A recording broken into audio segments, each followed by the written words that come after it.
Well, folks, welcome to one edition Podcast on Random. Egberto is your host. Thank you so kindly for being a part of the show. We're going to have a great show for you today.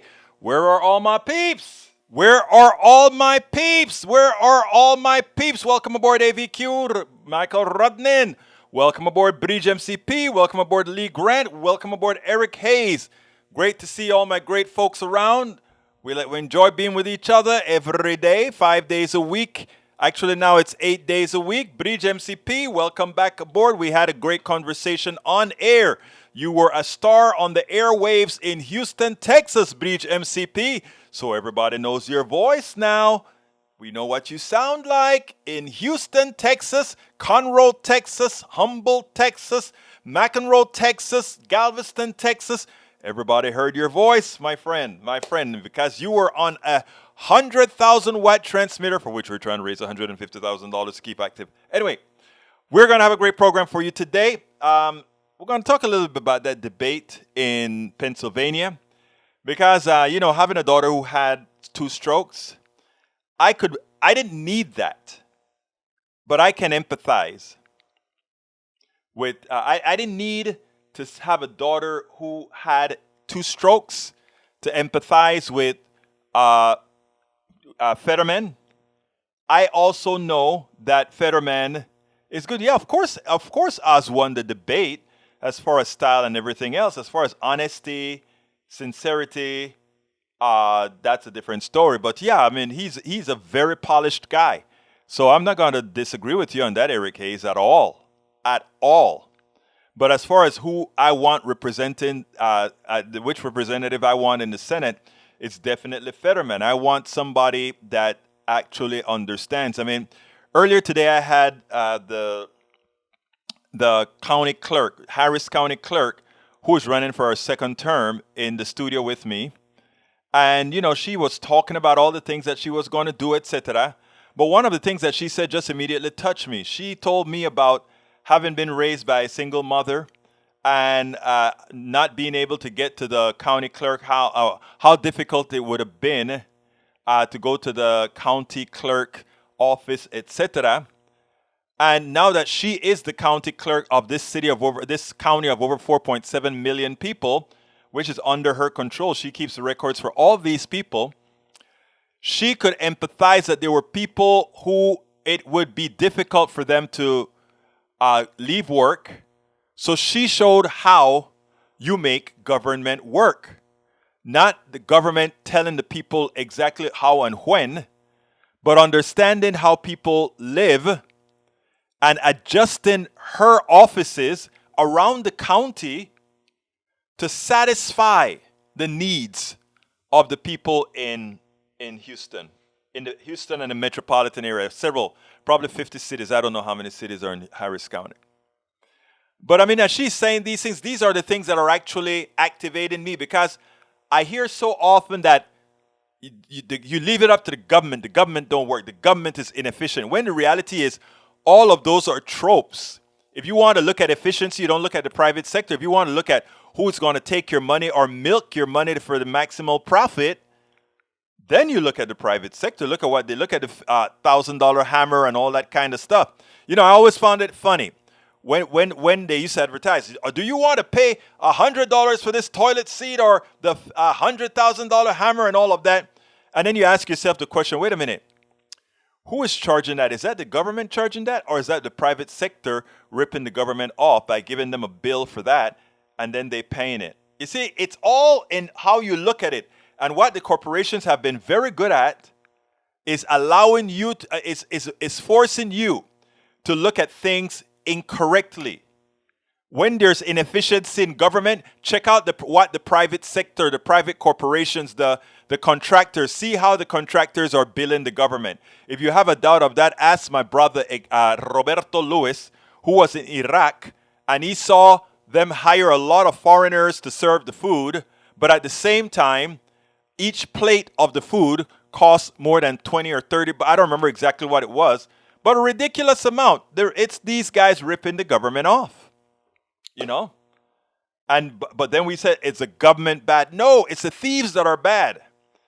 If you go ahead and create a contract to the government, and the government says, and all of you come to contract to the government, and all the prices are high because you're ripping the government off, whose fault is it?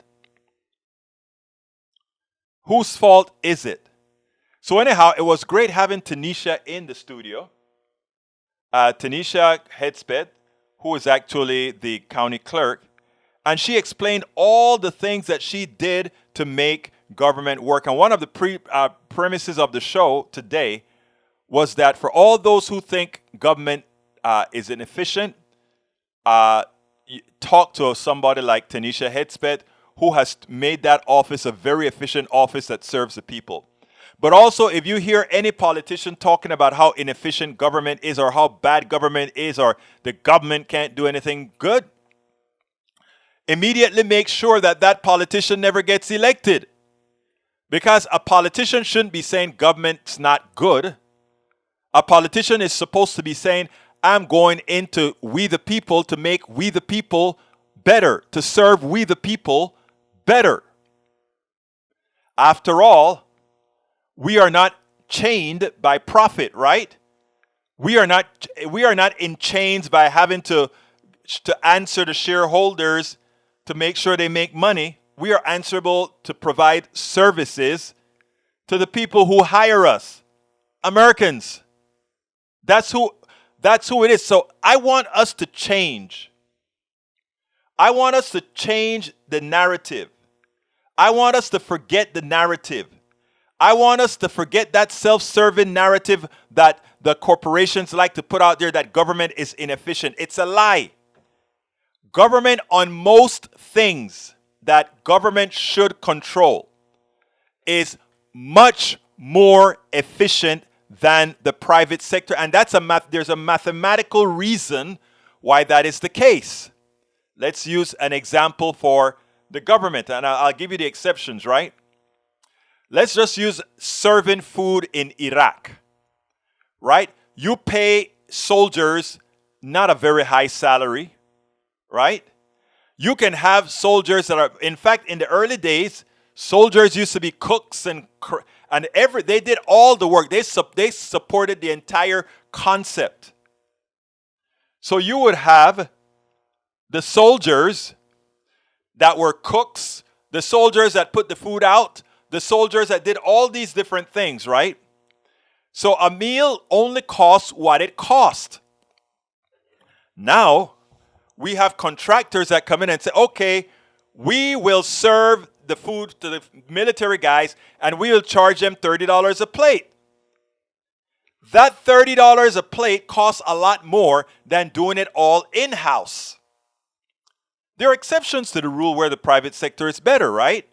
Let's give an example. Winter comes about 3 months a year, right? And you don't want to tie up a truck and all of that sits in cold storage for 4 months and then come out and have to clean streets. So, I mean, if you have the private sector, different people that they will bring their machines out that they can use to plow snow and all of that on the 4 months that it need plowing. And then in the other months, those same pickup trucks may go work on a farm or go do something else. It is more efficient to do that than to have a government that has a whole big fleet that stays idle 8 months out of the year. So there are trade-offs and there are reasons when to do it, but that's not how our system works. We like to give a blanket statement that somehow government is less efficient than the private sector. When profit in the private sector, when it's things that needs to be done for the government, profit becomes an expense. Let's give a perfect example. Let's look at Medicare, standard Medicare. The only expense standard Medicare has is to process the bill. That's their expense. Manage a database, process the bill, and also whatever informational material they have to send you. That's the only expense Medicare has, right? To provide service. Insurance companies now, if you leave it to private insurance, they all have to have a marketing expense. They all have to have buildings. They all have to have executives. Each individual insurance company has to have a president, a vice president, a COO, a computer system to manage your database, advertising budgets to try to get your business away from other people. All these expenses usually turn out to be 20 to 30% of the entire bill. Okay? Now, the government has none of that expense, nor does it have to pay exorbitant salaries to the CEO. In the case of these guys, they make millions that should be going, and those millions aren't just money they're making. That is money out of your pockets, right? When you see a CEO for an insurance company making millions, do remember that that is a part of the premium you are paying. This isn't rocket science. Ideology, indoctrination is dangerous to your present economy, to your personal economy. So please, people, I beg of you to understand the concepts here. Don't allow them to snow you. Bridge MCP says, I watched Hartman and did some research. Thanks, I understand it better now. So she understand what we were speaking about. Bridge called in to get some information on Medicare Advantage. That was Pop, not Liz. And no, I don't like her views, but love she stood up to your leader. Absolutely. Okay, let's see what else we have here before I go to the first video. Eric Hayes says, Egberto, no matter what party, if someone spends money earmarked for COVID on their own party's interests like software, etc., they deserve to lose office and be prosecuted. Let's stop right there. Do you really believe that? Then here's the biggest fraud that occurred recently. We had COVID money sent to Texas, and Governor Abbott used that COVID money to go to the border and do things that the state government is not responsible for with immigration. So then I think you want Governor Abbott to be prosecuted. Is that correct? You want Governor Abbott to be prosecuted. Now you says, Hidalgo has done this 500,000 and won't answer the public records request. This is why government is not accountable or wasteful. No, actually, Hidalgo, the reason Hidalgo has a candidate running against her is because all the people gave $4 million to her opponent. Developers did. Look it up. Not hard to do. Not hard at all to do.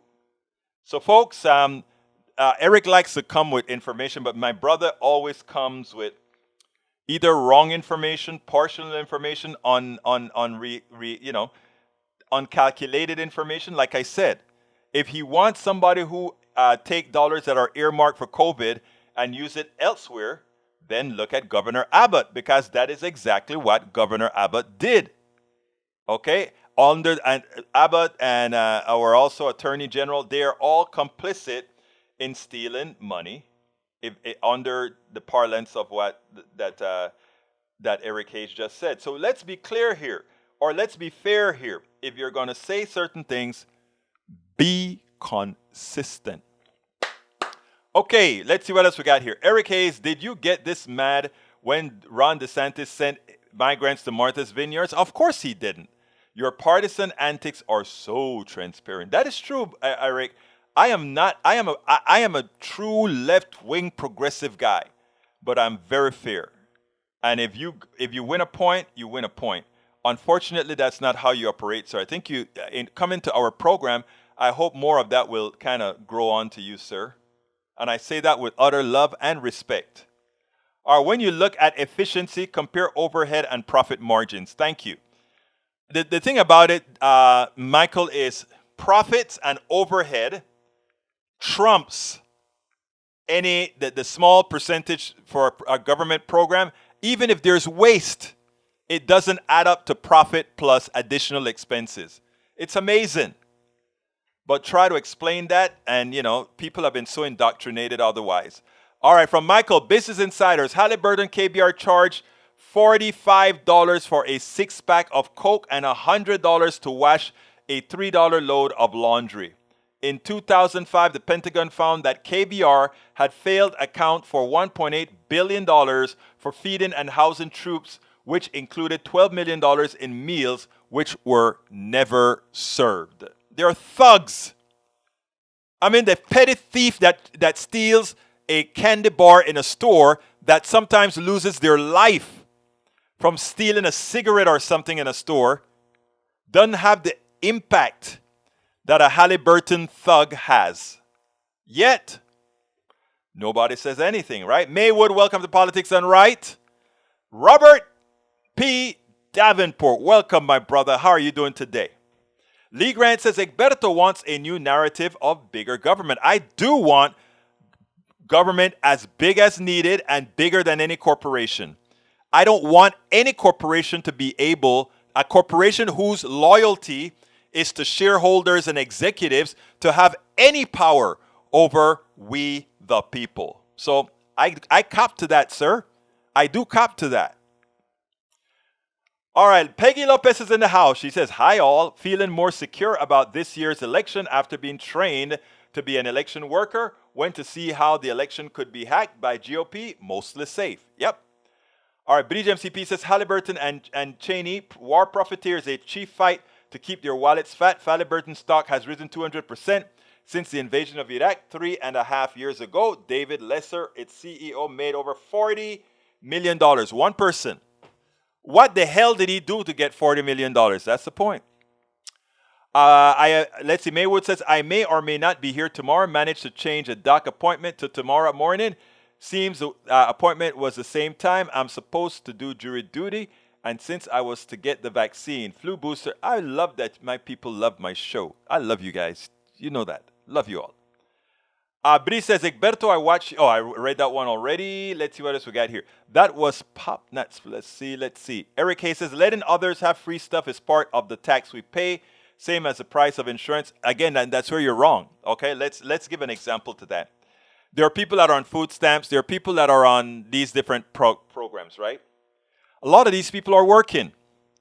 The corporation still just don't pay them enough to to have a livable wage. So let's get a little bit deeper. If you work a 40-hour week and you still have to get support from the government, what that really tells me is that we are subsidizing the private sector because we have allowed them to pay less than a living wage. And to make up for not paying a living wage, we, the people, have to pay our taxes to support aid to those people. It's another way of corporate welfare. It's just corporate welfare that seemingly is going to people. You see, that's how it works. They want you to feel less about those people so the corporations can pay less, knowing that there's a support system in the government to support them. But in effect, that's an indirect way that we are supporting or we are actually giving welfare, not to the person getting that money after they've been working, but to the corporations. I wish people understand this. That's why we're here. Lee Grant says, we need Abbott to help control the border. Beto wants to take down the fence in El Paso. Hey, why not? You know what's so funny about it? Well, I don't want to change the subject to that right now. All right, continuing. We got debate Maywood. Let's see what we got. Robert Davenport says, Egberto, law enforcement is for use against designated targets, not for the sacred cows and icons of the right-wingers. There you go. You're absolutely right, sir. Bigger government, yes. If that means massive infrastructure investment, I want to build up our nation, and we are the envy of the world. I agree. Lee Grant says, who has lost their life over stealing a candy bar? That was not a direct statement. I mean, that was more a hyperbole. I'll cop to that. But stealing a cigarette, yes. Michael Brown lost his life for what people thought. Well, it wasn't a cigarette, I think they said he stole. I don't remember what it was. I think it was a cigarette, actually.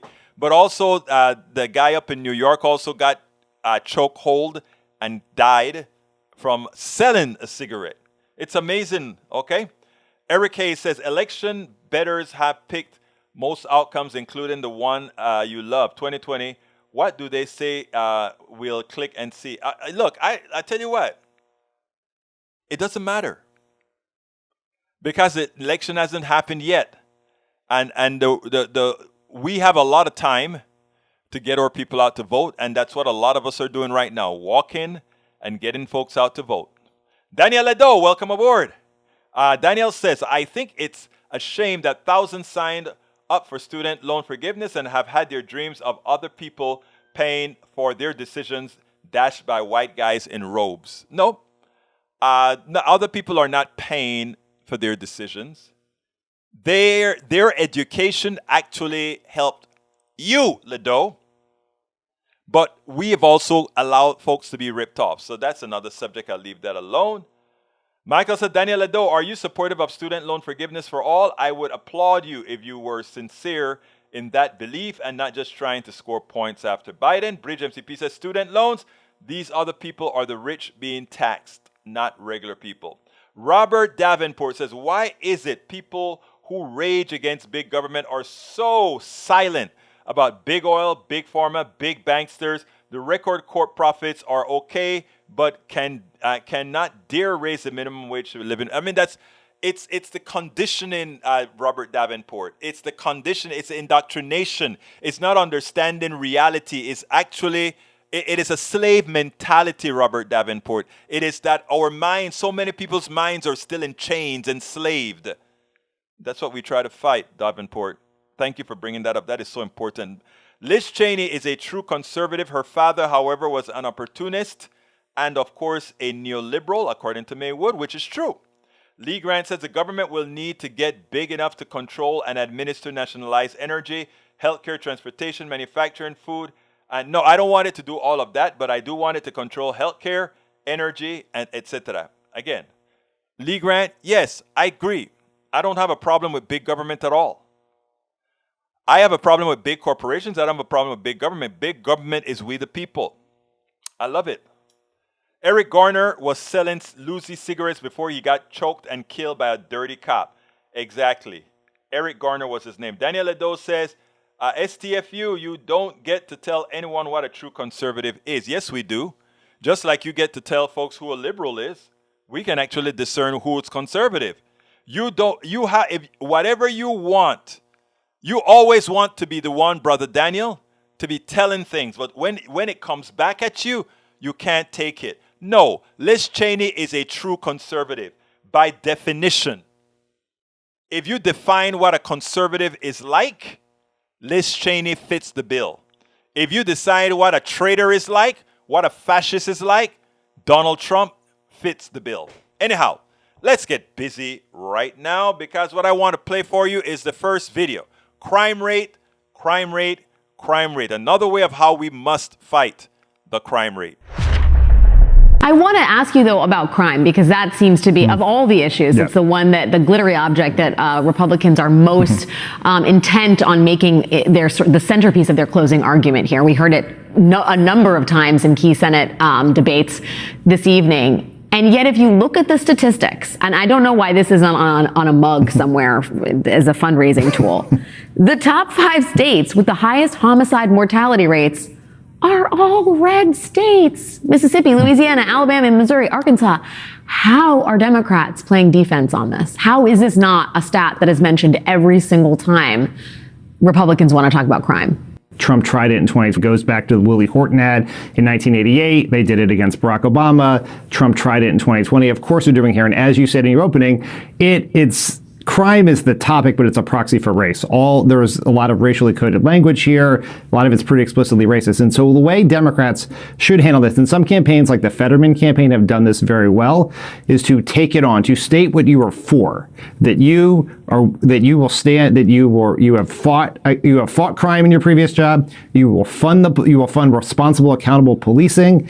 And then what you do is you pivot, because the trap in all of these things is something President Obama used to say is you don't play their game, you call out their game. So now talk about why they are trying to use crime to scare you, to distract from their extremist agenda that wants to infringe on your personal freedoms, cut your Medicare, cut taxes for corporations. And so you have to take it on, state what you were for. Do not let them incorrectly and inaccurately frame Democrats as being soft on crime, call them out. And in some states, as you point out, you can do that very aggressively against the Republicans who have overseen steep increases in crime over the last couple of years.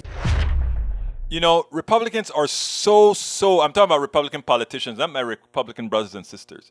Republicans are so transparently projectional. In other words, everything that they project, generally, it's on them. They love to talk about election fraud. All the people that we've caught with election fraud right now, Republicans. They like to talk about crime and being hard on crime.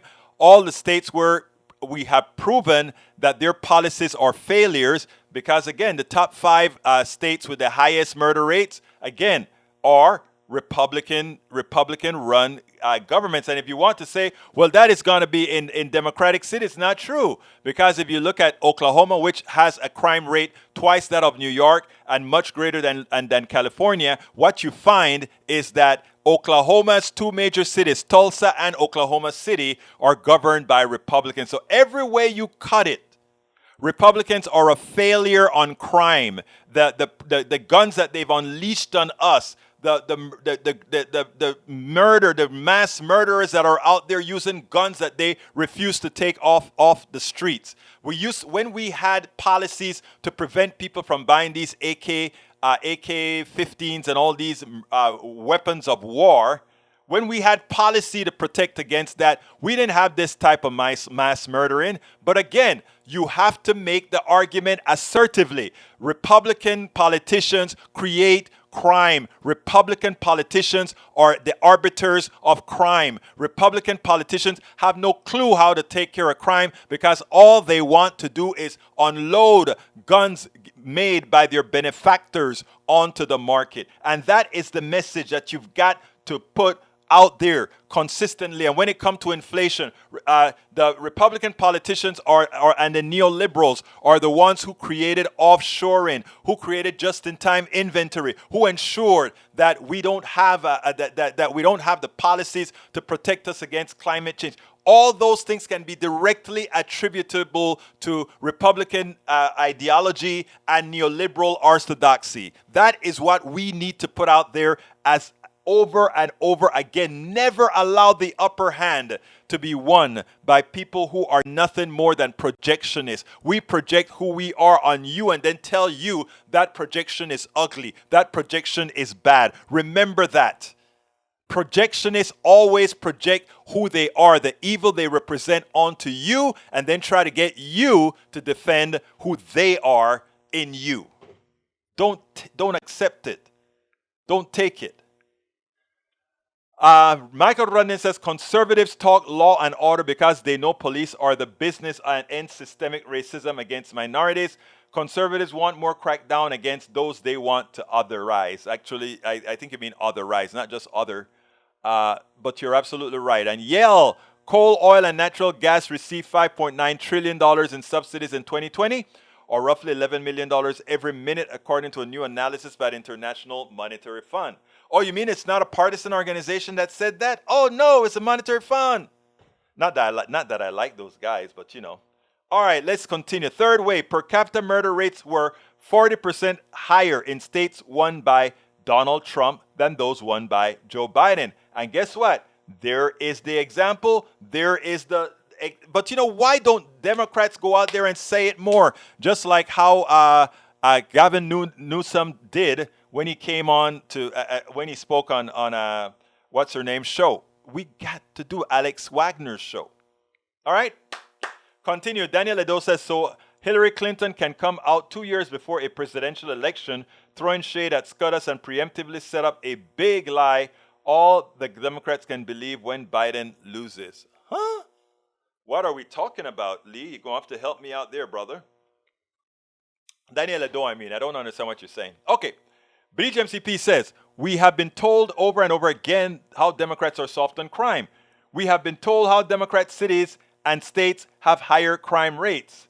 How murder is rampant in Democratic-controlled cities and states. The Fox Network, Newsmax, and other right-wing propaganda machines have blamed Democrats for rising crime rates so often and for so long that many of us believe the narrative and have made it a part of knowledge, except it is wrong. On one hand, it is accurate, repeating, on one hand, it is accurate that the murder rate in the U.S. has gone up at an alarming rate. On the other hand, despite the right-wing media narrative to the contrary, this is a problem that affects Republican-run cities and states more than Democratic areas, and there's a reason why. In fact, 2020, the per capita murder rate were 40% higher in states won by Donald Trump than those won by Joe Biden, according to Washington think tank Third Way. Think about that. In 8 of the 10 states with the highest murder rates in 2020, Americans voted for the Republican presidential nominee in every election this century. Therefore, the fact that Democrats don't put this on cups and just make this a national, just put the national disgrace that is Republican politicians for your safety drives me crazy. And it really comes down to the elitist support, the elitist consultants that these Democrats use. They know nothing about living in the barrios, the ghettos, or Appalachia. They know nothing about how these places are. Otherwise, they would have put this out in good, concise messaging. But again, the corruption of these think tanks and corruption of these elitist advisors, etc., and the good old boy network. And again, and I'm critiquing the progressive side now. I'm critiquing the Democratic side now. These guys don't know what it's like to live within the community and the problems within the communities. So the ads that they could do that hit those communities and engage those communities and all other communities who would be the allies of these communities. They don't do it. They don't do it. That's why we need the grassroots. That's why we need politics done right. That's why we need TYT. That's why we need all these other organizations that are saying to hell with with the party. We are going to go out there and put the message out. And that's why I also ask you to keep us funded. And that's what I'm going to do right now. Please go ahead and hear this out. Politics done right depends on you to keep doing what we do. What do? We make sure to keep, number one, the internet seeded with blogs and information to counter the right and to present what progressives represent for the benefit of us all to everybody so that it's not misread, misled by any other entity. We make sure and populate that internet with blogs, with videos, with all these other things to make sure that we are informed and to counter everything that you normally hear that are lying at the right. We also make sure to create articles in magazines, articles in newspapers all around the country to ensure, again, that our message gets out there. Last but not least, we also write books. As you see it, Class Warfare, the only resort to right-wing doom, How to Make America Utopia, are two of the many books that I've written on these issues. So please support us in one of many ways. Numero uno, you can support us at PayPal, either one time or monthly. Go to politicsdoneright.com/PayPal. You can support us on Patreon. That is politicsdoneright.com/Patreon. Patreon is spelled Patreon. You can support us by becoming a part of our YouTube channel, going to politicsdoneright.com/YouTube, or you can support us in many other forms that you can find at politicsdoneright.com/support. Be sure to visit our store, politicsdoneright.com/store, and get our books at politicsdoneright.com/books. All right, folks, so thank you for listening to that. This is important. I ask you kindly again, please, I put a lot of links in the chat. Please find a link that you find the best way that you can to support us. We need some, for those of you who have the wherewithal, we need some Patreons. That's politicsdoneright.com/Patreon. If you can become a patron at whatever cost, I think you got a $2.99 cost, $4.99 cost, whatever you can. Please help support this program. We need it more so now than ever. You can give us by PayPal, politicsdoneright.com/PayPal. We really, really need your support. I cannot tell you how much we need your support. It is We cannot do this without you, and I intend to continue being a source of truth, a source of inspiration to get people inspired in themselves, because we are the ones. You remember when Obama said we are the ones we're waiting for? I mean, it sounded corny, but it's true. We are the ones we've been waiting for. All right, let's go ahead. Bridge MCP says, citing the threat of escalating violence, Penn State University canceled a campus event featuring Proud Boys founder, Given McInnes. Monday night, pepper spray hung in the air as protesters and counter-protesters confronted each other, and helmeted police wielded batons on campus. The event had an 8 p.m. start, but 7:15, the university said the police department deemed the event too dangerous. It was abrupt reversal of the school, which had condemned the views of McInnes and another far-right figure, Alex Stein, even as it said free speech concerns required it to host student or organize a college. Penn State had condemned McInnes' rhetoric. The Proud Boys are a hate group, according to the Southern Poverty Law Center. And while the machines, while the machine rhetoric, the Proud Boys alleges the purport to project white nationalism. I tell you what, folks. I don't want to hurt anybody's speech. These universities where progressives go ahead and fight against having these people speak, I think is a wrong thing. I think you let these racists speak. I think you let these thuggish insurrectionists, traitors speak. Let them go into the auditorium, sit down and listen to them, and then in an organized fashion, confront their words with intellect. That's what you do. We are not them. We are not scared of the truth. Robert Davenport says, Republic clowns creates inflation by allowing corps to attain unfettered greed in price setting and tax dodges. You hit the nail on the head. Melanie Keelan is in the house. Good afternoon, Melanie. Thanks for being here with us. You hit the nail on the head, sir. You hit the nail on the head.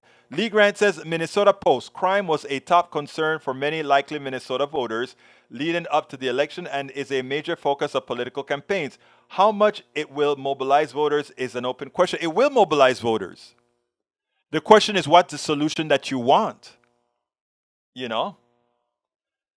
Inflation right now is global, and we are the lowest, one of the lowest. Canada is lower than we are. We are at 8%. Canada is at 7%.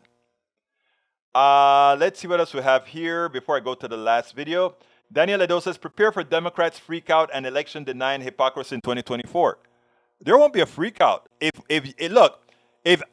I don't do my job efficiently and correctly, and all the people in the space that I am in right now, if we don't do our job and we allow ourselves to be taken over by a fascist sect, we would have deserved what we got. I mean that from the depths of my heart. I want to go out there and my job here is as an activist journalist, a progressive activist journalist. So I put out a lot of material. When I say I put out a lot of material, I mean I put out a lot of material. I want to show you guys something. In fact, I just went ahead. Bridge MCP, thank you so kindly. Keep getting the word out and pointing out the wrong information out there, and it's a chat. Thank you so kindly very much. Bridge MCP just gave us a super chat. Anybody else who wants to join Bridge in the super chats, please feel free to do so as well. I really love that I get the support from my peeps. I really love that I get the support from my peeps. I couldn't do it without your support. I honestly couldn't. And I just want to give you guys a measure of what we do here, okay? Let me go ahead and put this on the screen. Here you have, this is our county chair, our county clerk at the studio at KPFT today before I ran back here, okay? That is the corporate shrill. But here is what I wanted to, most of all, what I want to show. This is a newsletter that I sent out, right? What I want to show you in this newsletter, at the bottom of the newsletter, I have a link. And, people want to know, well, what I want to show you in this newsletter. Are you really working? Are you doing all these things that you do? there is a list of the 19 major places that we blog, send material, make sure that we spread it through the internet, so that we can populate the internet space that is being placed with a ton of misinformation with information. And here we go.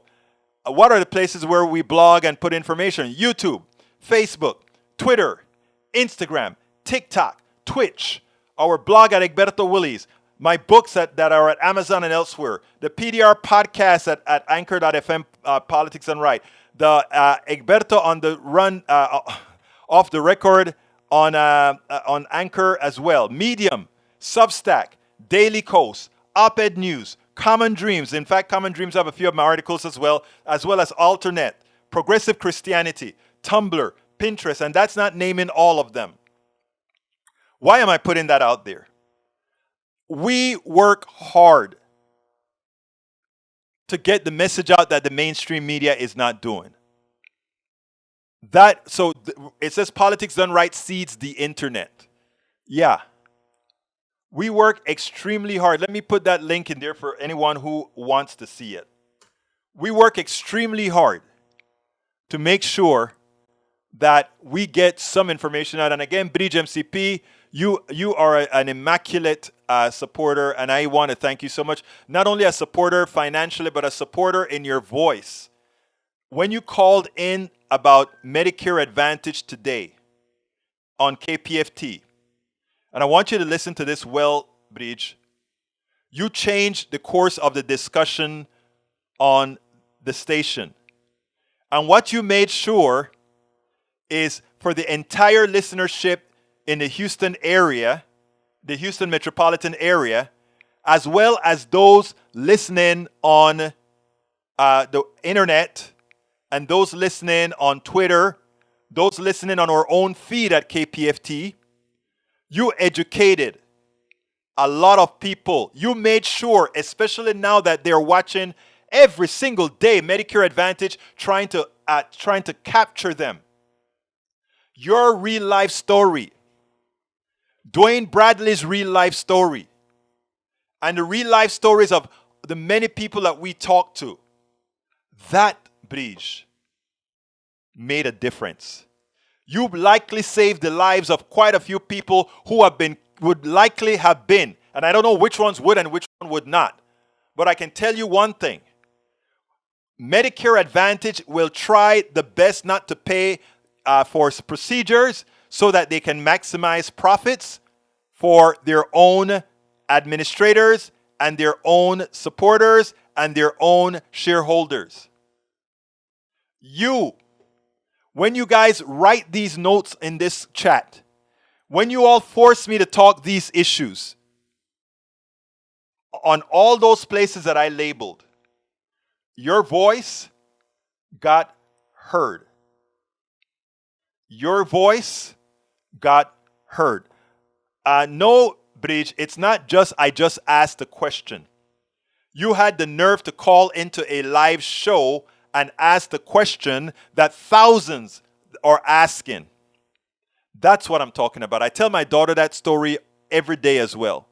It's not about saying, I am just doing this. It's about saying, I am actually doing something. Very important. Very, very important. We had several callers last week as well. And by the way, I'm not just telling you this. I told those people who called in when I had the Medicare Advantage show at KPFT, I told them the same thing. Because I want people engaged. I want people to... The plutocracy wins in America because people acquiesce. They're quiet. They acquiesce to whatever they give. They remain quiet. But those people who speak out, they make a difference. Bridge says, Michael Rudnin, Daniel Ado, it's no lie that Republicans are trying to destroy free and fair elections. You might want to actually read your own article, see what was said, see what the facts are. Maywood says, Eric Hayes, prices up because of corporate policies. Absolutely right. Peggy Lopez says, after studying the lead up to the death camps. I do not believe that we deserve what the GOP wants for America because the corporations control the American government, not the people. And that's where we got to take it back. While we still have one person, one vote, we've got to take it back. Today I'm excited, and I've been talking since KPFT, and my voice is starting to get a little, but anyhow. Let's go ahead and go to the last video with Liz Cheney. I really want to hear Liz Cheney. Again, I'm diametrically opposed to her. I don't want to presume anything, but is your number one issue threats to democracy as a voter? It is. I think that when you look at the extent to which we're facing challenges now that threaten to unravel the fundamental institutions and structures of our election system and process, that is the basis and the foundation on which we can have all of these other debates. So it absolutely is the number one issue. On the Wyoming ballot, we know of at least 2 election deniers, the woman that defeated you in the primary and a gentleman by the name of Chuck Gray running for Secretary of State. I assume they did not earn your vote? No, they will not. And I think no one of any party should be voting for people who are election deniers. And I think we have to be clear what it means to be an election denier. It means, in the case, for example, of Carrie Lake and Mark Fincham in Arizona, they have both said, we've looked at all of the facts, we've looked at the results of the election in 2020, we've looked at the law, we've looked at the fact that the courts all ruled against Donald Trump, we've looked at the audits and the recounts. We are willing to ignore all of that. And we are saying we would not have certified that election. They're telling you that they'll only certify an election they agree with. And that there's not much graver threat to the democracy than you can imagine than that. A lot of Republicans in the last 3 weeks that I would describe as empathetic to what you've been doing have suddenly found themselves deciding, hey, party over country. What do you make of those decisions? I think they are really indefensible decisions. And, I've said I think that Glenn Youngkin has done a good job as governor of Virginia. But nobody should be out advocating for the election of people who will not honor the sanctity of our elections process. And, people who do that are, in fact, putting politics ahead of the Constitution and ahead of the country. I've noticed Dan Cox, who's the Republican nominee in Maryland, it's been pretty easy for Republicans to ignore him. It seems like it's been harder for them to ignore Carrie Lake in Arizona, battleground state. Even we've seen some even campaign with Doug Mastriano in Pennsylvania. This win it, whatever it takes to win, winning trumps everything. How do you blow that up in the party? Well, I think you've got to remind people that everybody has an obligation to defend the Constitution, an obligation to do what's right. And so right now you've got a lot of Republicans in particular. Democrats do the same thing. It just happens that our candidates are more dangerous right now. But you have got a lot of Republicans who are saying, you know what, I'm going to ignore the threat posed by a former president who attempted to use force to overturn an election, to stop the count of electoral votes. I'm going to ignore that. I'm going to ignore these people who embrace him. I'm going to ignore the danger, and I'm just going to focus on the near term. Is the Republican Party going to prevail? Why do you think more Republicans can't look? I just came back from Georgia. Brad Raffensperger, the Secretary of State, Brian Kemp, the governor, both beat back Trump challenges. Now, they didn't use anti-Trump rhetoric to do it, but they won. And they look like they're going to be in better shape. Why do you think other Republicans can't look at that and say, oh, it's good politics, not bad politics? My hope is that ultimately our party will come back to that. I think it may take a couple of election cycles to do that. But I think, people need to understand they're not bystanders. They're accountable for their actions. The people who are excusing and appeasing and enabling are also responsible for the impact of that. And words matter. And when you support and endorse somebody who said that they only will honor results if they win, then you are responsible and accountable for that. We spend a lot. Absolutely so. You are responsible. Robert P. Davenport says, way to go, Bridge MCP. Woohoo! Egberto, you have a great PDR posse, left, right, and in between. Absolutely so. Let me tell you something. I talk about all of you at KPFT. In fact, if Bridge would tell you, she listened today, and I said, we have our PDR posse on the internet, and we're having our PDR posse at KPFT because now you guys, if anybody who wants to have a voice, meaning that we talk, you can call in. And what we have is like, let me give an example. Bridge MCP called in and talked about Medicare Advantage today. Now, Bridge, that is going to be a segment on its own that's going to be making it out there where she asked the question because it was so informative, that particular segment that she created.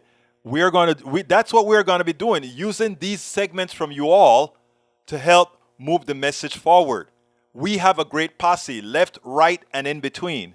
Absolutely so. Egberto, KPFT talked about is we are known. Yes, we are known.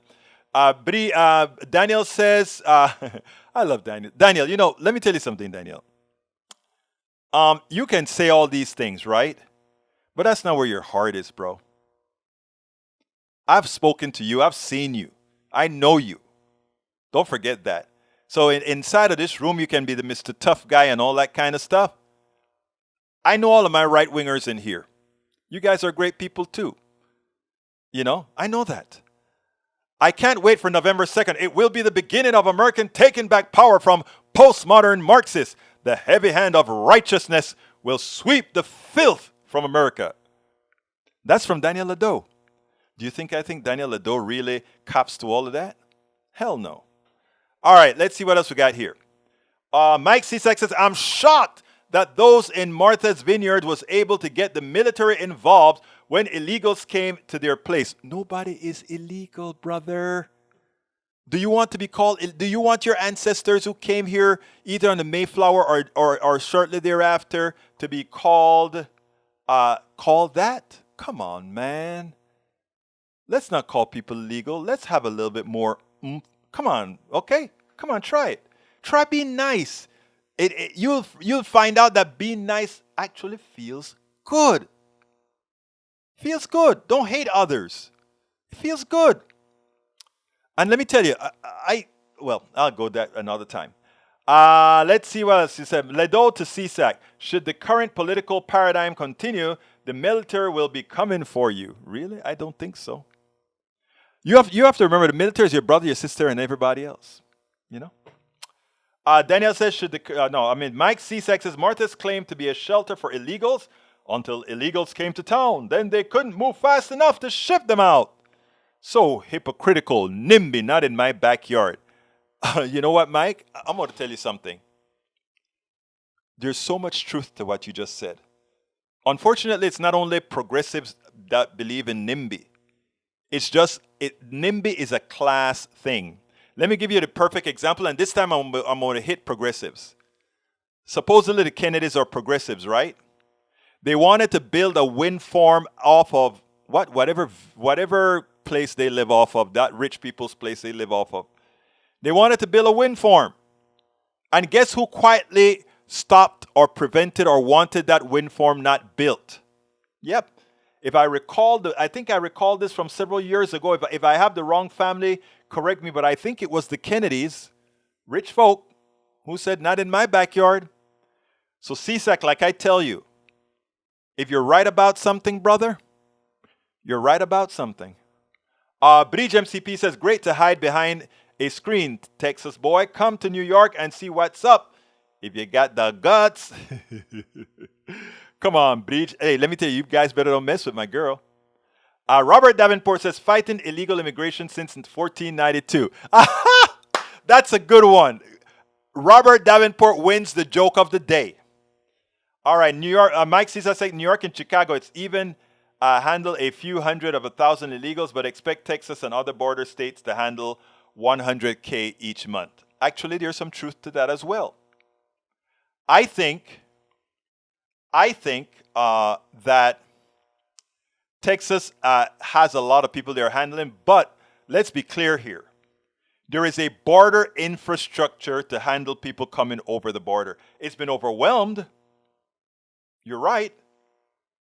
But I think having just a few folks in New York, let's say they have 100,000 with us having several more than that, and how difficult it is, it will probably put more effort into doing more at our border. But it's not more at our border only, but it's more within the countries where these people are coming from.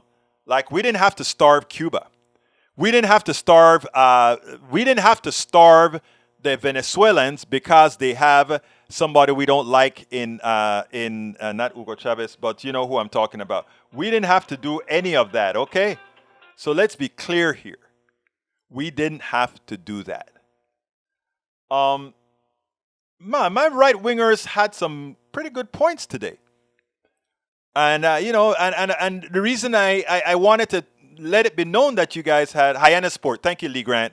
The reason I wanted you guys to know that you had good points is I wanted to validate that absolute statements are just that, absolute, right? NIMBY is an absolute statement with people, whether right or left. Class, it's a class thing, right? They put dumps in poor neighborhoods. They cut the mountains off in Appalachia and allow the mercury to fall into the rivers, right? That is bad.